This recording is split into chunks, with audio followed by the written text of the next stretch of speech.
Hello everyone. तो चलिए शुरू करते हैं क्लास 7 का मैथमेटिक्स।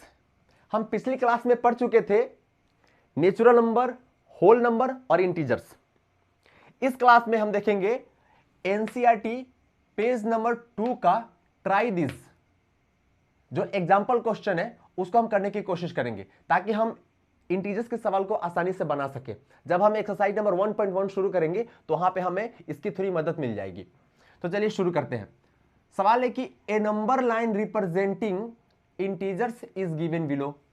एक नंबर लाइन है जो कि इंटीजर्स को रिप्रेजेंट कर रहा है, जो कि नीचे लिखा हुआ है। इस लाइन का मतलब हुआ कि एक नंबर लाइन है जो कि इंटीजर्स को क्या कर रहा है, रिप्रेजेंट कर रहा है, जो नीचे लिखा हुआ है। ठीक है।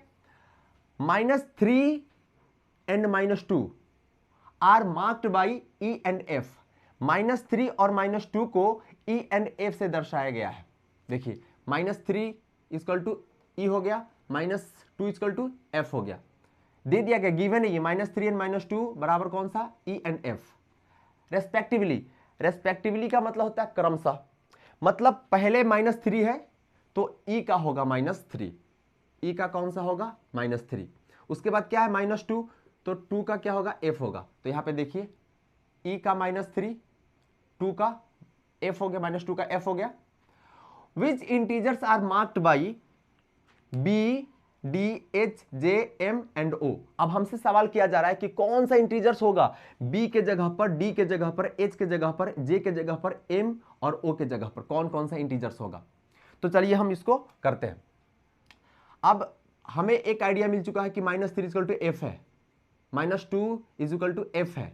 तो जी के जगह पर क्या होगा, -1 होगा, एच पे क्या होगा 0, 1 2 3 4 5 6 7। कोई दिक्कत, यहां से गिवन है कि -3 इक्वल टू ये होगा, -2 इक्वल टू ये होगा, तो इसके इधर क्या होगा, -1 बचा, उसके बाद 0 आएगा, 1 2 3 4 5 6 7। अब -3 के इधर क्या पड़ेगा, -4, उसके पहले क्या पड़ेगा -5, उसके पहले क्या पड़ेगा -6, उसके पहले -7। ओके, ये लिख दिए।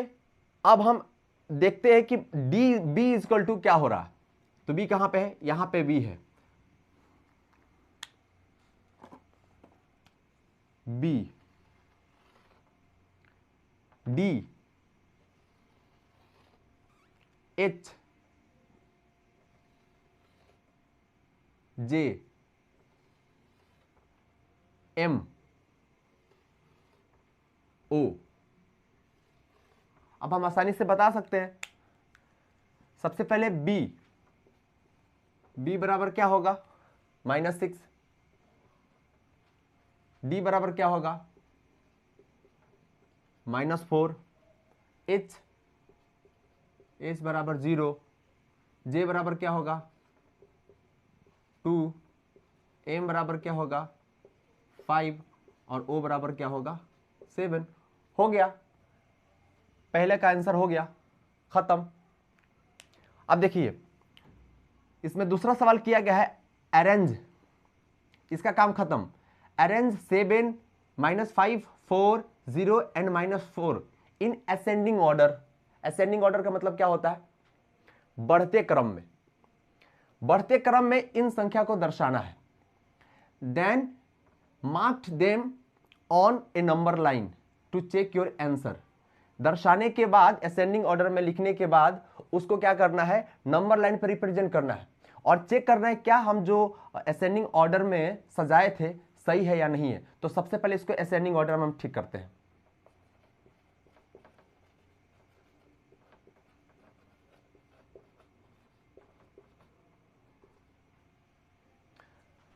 सबसे छोटा कौन सा होगा, -5, -5। इसके बाद कौन सा होगा -4, क्योंकि नंबर लाइन में अगर हम देखें, इसमें एग्जांपल देख लेते हैं, -5 छोटा होता है और -4 बड़ा होता है। तो सबसे छोटा इसमें कौन सा होगा -5, उससे बड़ा कौन सा होगा -4। अब आ जाइए, उसके बाद कौन सा होगा 0, उसके बाद कौन सा होगा 4, उसके बाद कौन सा होगा 7। ये तो हम असेंडिंग ऑर्डर में सजा दिए इसको। अब बोल रहा है कि mark them on a number line, इनको नंबर लाइन पे सजाओ। तो चलिए हम नंबर लाइन पे सजाते हैं इसको। ये हमारा नंबर लाइन हुआ, यहाँ पे कहीं 0 होता है, 1 2 3 4 5 6 एंड 7, क्योंकि मैक्सिमम 7 तक है और मिनिमम कहाँ तक है, -5 तक, -1 -2 -3 -4 -5। ओके, अब ये नंबर लाइन पर हम इसको सजा दिए। अब बोल रहा है कि अब चेक करो कि आप जो ऑर्डर लिखे वो सही है कि नहीं है। अब इस नंबर लाइन के आधार पर हम इसको चेक करते हैं। -5 यहाँ है, ठीक है, 7, पहले 7 यहाँ पे मार्क कर दिए, फिर -5, ओके, 4 4, उसके बाद क्या है, 0 0 और -4, ठीक है। अब ये हम मार्क कर दिए। अब अगर इसको हम सजाना शुरू करें तो पहले तो -5 आएगा सबसे छोटा, उसके बाद क्या आएगा, -4, उसके बाद क्या आएगा, 0, उसके बाद क्या आएगा, 4, उसके बाद क्या आएगा, 7। ये हम नंबर लाइन के आधार पर सजाए थे, और ये जो सजाए थे बिना नंबर लाइन देखे हम सजाए थे।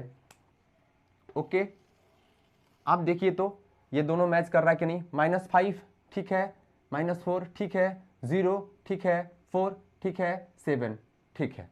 मतलब ये जो हम ऑर्डर बिना नंबर लाइन के बनाए थे और ये जो ऑर्डर हम नंबर लाइन देखकर बनाए हैं, दोनों मैच किया, इसका मतलब हमने मैच कर दिया, प्रूफ कर दिया। तो ये भी आपका आंसर हो गया।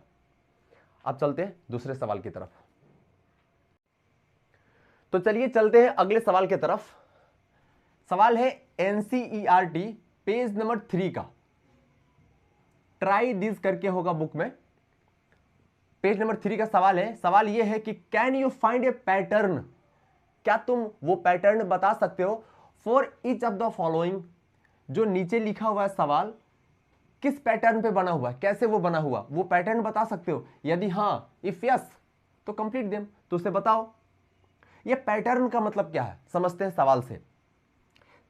ए देखिए, 7 3 -1 -5, उसके बाद डैश डैश डैश। अब 7 के बाद 3 लिखा गया है, पता नहीं कैसे लिखा गया।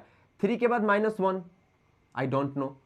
-1 के बाद -5, ये तो सवाल दे रखा है। अब इसके बाद ये ब्लैंक छोड़ा हुआ है। अब यहां पे हमें बताना है क्या होगा, यही तो है पैटर्न, किस पैटर्न में ये चल रहा है और यहां पे क्या आएगा, इसी को कंप्लीट करना है। अब देखिए 7 के बाद 3 कैसे आया होगा, सोचते हैं थोड़ा सा। 7 में अगर हम 4 को माइनस करें तो 3 आएगा, कोई दिक्कत नहीं। अब 3 में फिर हम -4 करते हैं तो क्या आएगा, -1 आएगा, बहुत बढ़िया। फिर -1 में 4 को माइनस करते हैं तो ऑटोमेटिक -5 आ गया। इसका मतलब सब में -4 का डिफरेंस किया गया है। अब यहाँ पे -5 है। अब -5 में यहाँ पे क्या आएगा, -5 में हम -4 को करते हैं तो -5 और -4 क्या होगा, -9। तो यहाँ पे क्या आएगा, -9। अब यहाँ पे क्या आने वाला है, तो -9 में फिर से 4 को माइनस करेंगे तो क्या होगा, -13। उसी प्रकार से यहाँ पे क्या आएगा, -13 में 4 को घटाएंगे तो -13 - 4 -17। अब देखिए तो पैटर्न पूरा हुआ कि नहीं हुआ, सब में 4 का डिफरेंस किया गया है, ऑटोमेटिक ये जाकर पैटर्न कंप्लीट हो गया। अब सवाल नंबर आते हैं बी पे। फिर कंफ्यूज किया गया है -2 -4 -6 -8। अब इसके बाद क्या होगा, तो -2 के बाद -4 लिखा गया है, इसका मतलब क्या हुआ, -2 में -2 का क्या किया गया है, -2 में 2 को घटाया गया है तो -4 हो गया, कोई दिक्कत। अब -4 के बाद -6, इसका मतलब -4 में -2 किया गया है तो -6 आया। अब 6 में -6 के बाद -8 है तो -6 -2, -2 का डिफरेंस चल रहा है, 2 का डिफरेंस चल रहा है, घटा रहे हैं -2 को तो -8। अब -8 आया तो -8 के बाद यहाँ पे क्या आएगा, तो 8 में हम 2 को घटाएंगे, क्या होगा -10, यहाँ पे क्या लिख देंगे -10। फिर यहाँ पे देखिए -10 में 2 को घटाएंगे तो क्या होगा -12, यहाँ पे क्या होगा -12। अब यहाँ पे देखिए -12 में 2 को हम घटाएंगे तो क्या होगा -14, यहाँ पे क्या हो गया -14। सिंपल दिख रहा है कि सब में 2 का डिफरेंस है, -2, 4, -4, -6, -8, -10, -12, -14। ये तो सबसे छोटा बच्चा बना सकता है, बहुत आसान है। अब देखिए सवाल नंबर सी पे चलते हैं। 15, 10, 5, 0, डैश डैश डैश। 15 के बाद 10 लिखा हुआ है, तो 15 में 5 अगर हम घटा दें तो 10 आ जाएगा जो लिखा हुआ है। 10 में अगर हम 5 को घटा दें तो क्या होगा 5 जो लिखा हुआ है। अब 5 में हम 5 को घटा दें तो क्या होगा 0 होगा जो लिखा हुआ है। अब इसका मतलब सब में 5 का मतलब डिफरेंस किया गया है। अब 0 में यहाँ पे एक आएगा तो 0 में हम 5 को घटाते हैं तो क्या होगा -5, तो यहाँ पे -5 आ जाएगा। अब यहाँ पे -5 आ गया तो यहाँ पे क्या करेंगे -5 में फिर से 5 को घटाएंगे। ये जो है ये 5 का डिफरेंस चल रहा है तो -5 क्या होगा -10 होगा, -10। अब यहाँ पे क्या होगा -10 तो आया हुआ है, अब इसमें -5 को घटा देंगे क्या होगा -15, तो -15 बन गया। 15 5 घटा 10 5 घटा 5 5 घटा 0। अब 0 में से 5 घटाएंगे तो क्या होगा -5, -5 में 5 घटाएंगे तो क्या होगा -10, -10 में 5 घटाएंगे तो क्या होगा -15। C B complete, A B C done. अब आते हैं डी के तरफ। -11, -8, -5, -2। -11 में अगर हम 3 को ऐड कर दें, 3 इसमें जोड़ा गया है, इसमें 5 घटाया गया था, इसमें 2 घटाया गया था, इसमें 4 घटाया गया था, लेकिन इसमें -11 में 3 को जोड़ा गया है तो जोड़ने से क्या होगा -8 हो जाएगा। इतना तो उम्मीद कर सकता हूं कि आपको जोड़ना आता होगा। अब -8 + 3 क्या होगा -5 जो यहां पे लिखा हुआ है।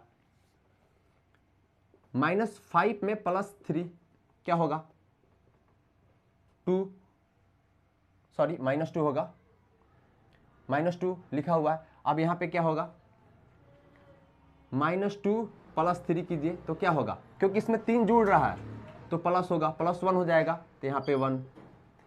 अब यहाँ से यहाँ 1 + 3 जोड़ रहे हैं, इसमें 3 जोड़ने का पैटर्न चल रहा है तो 1 + 3 क्या होगा 4। अब यहाँ पे क्या होगा 4 + 3 क्या होगा 7। कंप्लीट। -11 में 3 जोड़े तो -8, 8 में 3 जोड़े तो -5, -5 में 3 जोड़े तो -2, -2 में 3 जोड़े तो क्या आया 1 आया, 1 में 3 जोड़े तो क्या आएगा हमारा 4, और 4 में 3 जोड़े तो क्या आ गया 7 बन गया। ओके, तो ये चारों सवाल आपके बन गए। तो चलिए अब अगले क्लास में मिलते हैं अगले टॉपिक के साथ, तब तक के लिए थैंक यू सो मच।